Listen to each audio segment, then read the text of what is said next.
नमस्कार दोस्तों, देश के करोड़ों यहाँ पर कर्मचारी पेंशन धारकों और ईपीएस 95 पेंशन धारकों के लिए इस समय की दो बड़ी अपडेट निकलकर सामने आ चुकी है।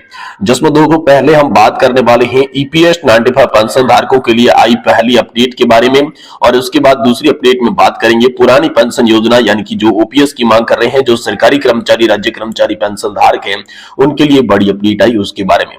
यानी कि कुल मिलाकर इस वीडियो के अंदर दो आप सभी के लिए ऐसी खबरें लेकर हाजिर हुए जो कि देश के सभी पेंशन धारकों के लिए जरूरी है, चाहे वो ईपीएस 95 पेंशन धारक हो, चाहे सरकारी कर्मचारी राज्य कर्मचारी पेंशन धारक हो।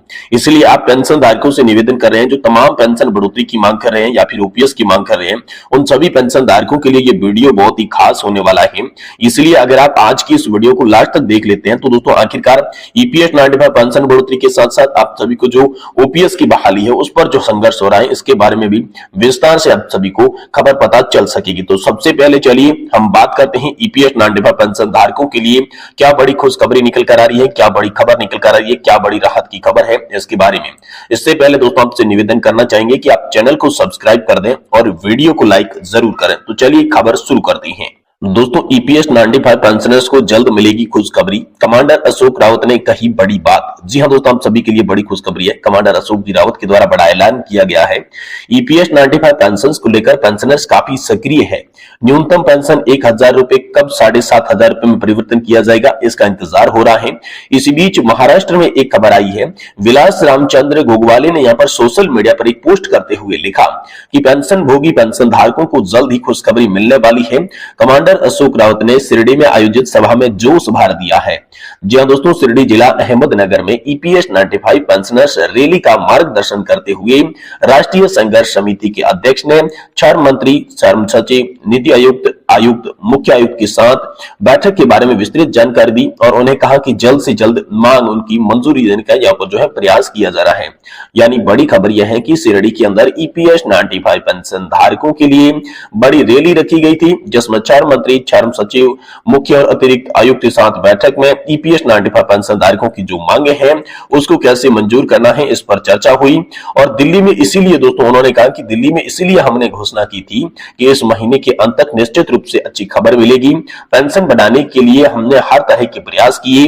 अब यह सरकार की जिम्मेदारी है, कोई पीछे नहीं हटेगा, सभी को मिलकर अपील करनी है, ऐसा दोस्तों कमांडर अशोक जी रावत ने कहा। वहीं दोस्तों मुख्य अतिथि पूर्व सांसद भाऊ साहिब वाकचौरे ने कहा कि मैं हमेशा आपके साथ हूं और भविष्य में आपकी मांगे मनवाने के लिए हर तरह की मदद का आश्वासन देता हूं। यानी कि यहाँ पर जो पूर्व के सांसद थे भाऊ साहिब, उन्होंने भी पेंशन धारकों का पक्ष लिया। पश्चिम भारत की प्रस्तावित सभा संयोजक सुभाष राव पोखरकर ने भी दिल्ली में दिसंबर से लगाकर फरवरी तक होने वाले आंदोलन की जानकारी दी। कमांडर साहब के नेतृत्व में निश्चित ही सफल होगा। इस अवसर पर महिला मोर्चा अध्यक्ष शोभाताई आरास, सचिव श्रीता नरखंडे, महाराष्ट्र उपाध्यक्ष आशाताई शिंदे ने समन्वित मार्गदर्शन जो है पेंशन धारकों का किया और सभी की सफलता के लिए दशरथ पवार, सुभाष अरसोले, संपत श्रीलोकी, पुजहारी कोटी, भाऊ साहिब साबळे, भागवत खांडीजोत, गंगाधर तुर्काणे, सुरेश काटरिया, शिवाजी गिरी, शिवनाथ सोनवणे ने विशेष जो है आप सभी के लिए यहाँ पर प्रयास किया, जो कि सभा आप सभी के लिए हुई थी शिरडी के अंदर। इस सभा के अंदर ईपीएस 95 पेंशन धारकों के लिए जल्द खुशखबरी मिल सकती है, इसका आह्वान दोस्तों कमांडर अशोक जी रावत ने कर दिया है, जो कि पहले दिल्ली में कहा था कि आप सभी के लिए खुशखबरी होगी, लेकिन एक बार फिर से यहाँ पर शिरडी में आप सभी के लिए ऐलान हो चुका है। तो चलिए अब जानते हैं कि आखिरकार एनपीएस और ओपीएस की लड़ाई के बीच जो पुरानी पेंशन योजना की मांग कर रहे देश के लाखों सरकारी कर्मचारी हो गए या रिटायर्ड पेंशन धारक हो गए, उनके लिए क्या बड़ी खबर है। तो दोस्तों पुरानी पेंशन योजना की बहाली को लेकर कर्मचारी संगठनों का जो अल्टीमेट है वो सामने आ चुका है।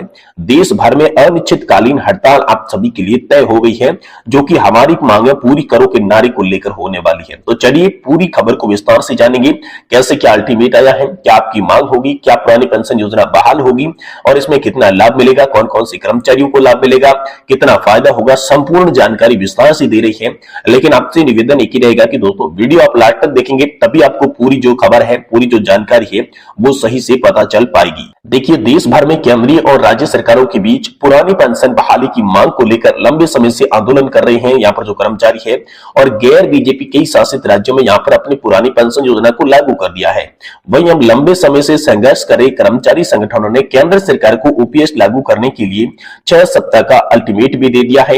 इन संगठनों ने चेतावनी दी है कि यदि इस अवधि के भीतर पुरानी पेंशन योजना बहाल नहीं हुई तो देश भर में अनिश्चितकालीन हड़ताल शुरू हो जाएगी। इस स्थिति में दोस्तों रेल का संचालन रुक जाएगा, रास्ता क्षेत्र के जितने भी उद्योग है और जो तमाम सरकारी विभाग है उसमें कामकाज बंद हो जाएगा।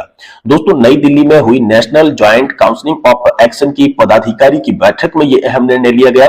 ये बैठक दोस्तों आप सभी के लिए हाल फिलहाल में ही संपन्न हुई है। बैठक की दोस्तों अध्यक्षता एनजीसीए की संयोजक शिव गोपाल मिश्रा ने की थी। बैठक में तय किया गया था कि केंद्र सरकार को अनिश्चितकालीन हड़ताल का नोटिस देने और स्ट्राइक की तिथि घोषित करने के लिए 2 दिन के भीतर ही एक कमेटी गठित होगी।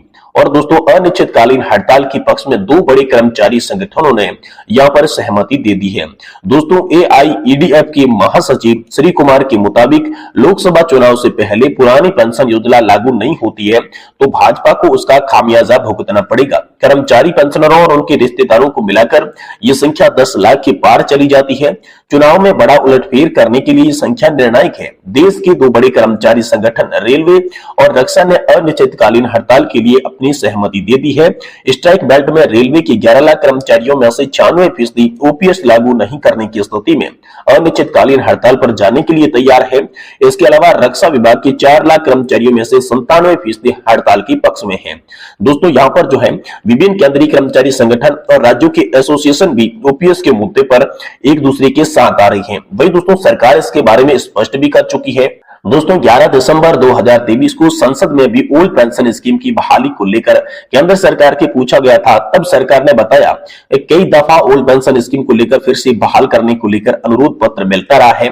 साथ ही सरकार ने यह साफ कर दिया कि 1 जनवरी 2004 या उसके बाद नियुक्त किए गए केंद्रीय कर्मचारियों के लिए ओल्ड पेंशन को फिर से बहाल करने का भारत सरकार के पास हाल फिलहाल में कोई भी प्रस्ताव नहीं है।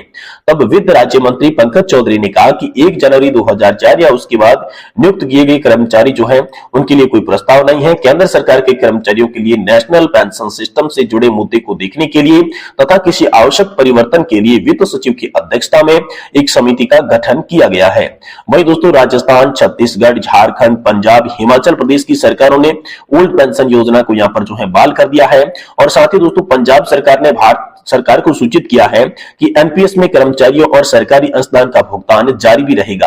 अब दोनों योजनाओं में अंतर क्या है? तो अंतर है कि पुरानी पेंशन योजना एक सुरक्षित योजना है जिसका भुगतान सरकारी खजाने से किया जाता है और नई पेंशन योजना शेयर बाजार पर आधारित है जिसके द्वारा एनपीएस में लगाए गए पैसे शेयर पर निर्भर करते हैं। अब खुद ही समझ पाएंगे कि चंद पूंजीपतियों को लाभ पहुंचाने के लिए इस योजना को लागू किया गया। वहीं पुरानी पेंशन योजना में ऐसा कोई भी प्रावधान नहीं था। अगर बाजार में मंदी रही तो एनपीएस पर मिलने वाला रिटर्न कम होगा, जबकि उसमें ऐसा नहीं था।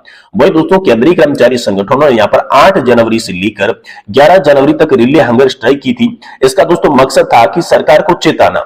National joint council of action के संयोजक शिव गोपाल मिश्रा ने रिले हंगर स्ट्राइक के अंतिम दिन सरकार को चेतावनी दी थी कि ओपीएस बहाली के लिए अब कोई धरना प्रदर्शन नहीं होगा। सरकार हमें अनिश्चितकालीन हड़ताल के लिए मजबूर कर रही है। देश में अगर 1974 की रेल हड़ताल जैसा माहौल बना तो उसके लिए केंद्र सरकार जिम्मेवार होगी। इसके बाद दोस्तों 7 फरवरी को एनजीसीए की एक बड़ी बैठक बुलाई गई थी। इस बैठक में देश भर में होने वाली अनिश्चितकालीन हड़ताल की तिथि तय करने, सरकार को स्ट्राइक नोटिस देने पर चर्चा हुई। श्री कुमार के मुताबिक बैठक में मौजूद सभी संगठन अनिश्चितकालीन हड़ताल के पक्ष में थे। दोस्तों इसके लिए एक छोटी सी कमेटी भी गठित की गई है। अगर सरकार 6 सप्ताह के भीतर कर्मचारियों की मांग नहीं मानती है तो देश में हड़ताल होना तय है।